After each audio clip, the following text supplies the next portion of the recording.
You're watching Cetome TV. Knowledge is power. Okay, and this is a question from Mary. Hi, Mary. Thanks for joining us. What is the best way to try to protect oneself from further cancers? I'm dealing with a third cancer and BRCA2 positive. If there is a genetic mutation involved, oh, I see. What's the best way to protect oneself from further cancers or recurrence if you have a genetically inherited mutation like BRCA2? That's an excellent question. When I was in university, we had these roundtable talks, and one of the big ones was, should we be testing for these susceptibility genes like BRCA1 and 2? We have the classic story of the person who found out that they were positive for the Huntington's disease, and there wasn't any cure for Huntington's, and they went out and committed suicide.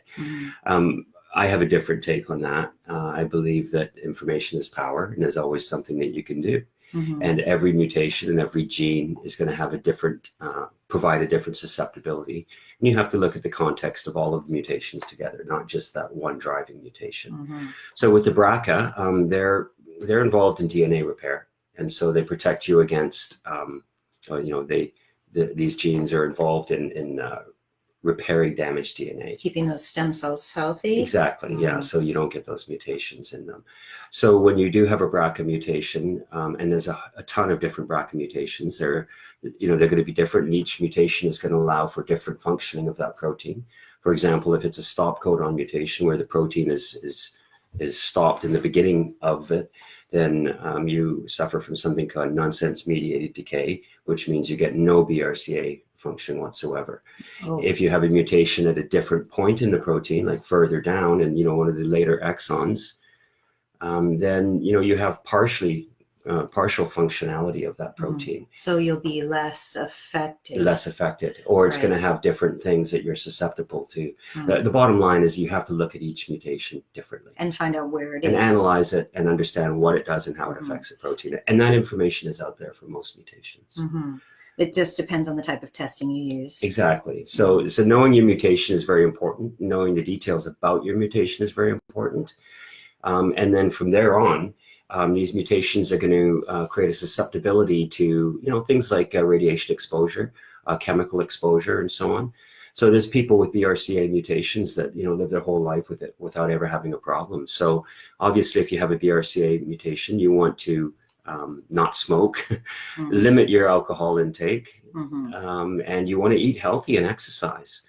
And then you want to have routine checkups. And one of the best ways that we like to look at these sort of mutations is with liquid biopsies. When you say these sort, you mean the inherited mutations? Yes, exactly. So in asymptomatic people who haven't developed cancer yet, if they have a BRCA mutation in their family, a germline mutation, what we can do is we can design a probe that identifies the level of that mutation. So we know right away that mutation is going to be in every cell in the body.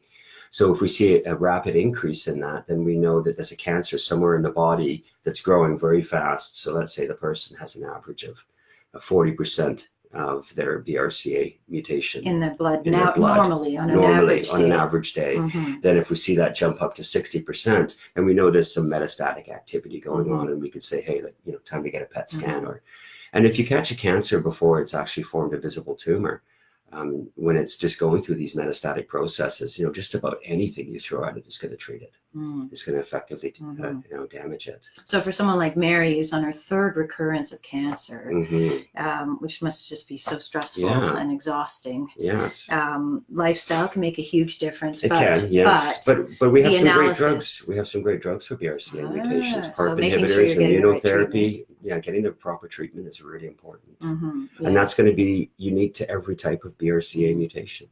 You have to look at it individually. Because would it be fair to say that a lot of these recurrences it happen because the initial treatment wasn't as accurate as it could be?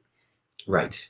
Yes. So now we have targeted therapies, we have immunotherapies, we have genetic testing that allows us to align you with the proper treatment. Exactly. Yes. Yeah.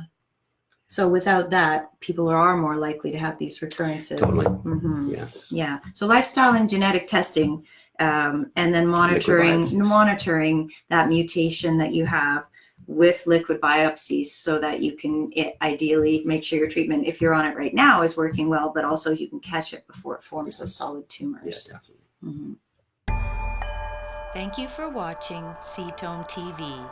Subscribe below and stay informed.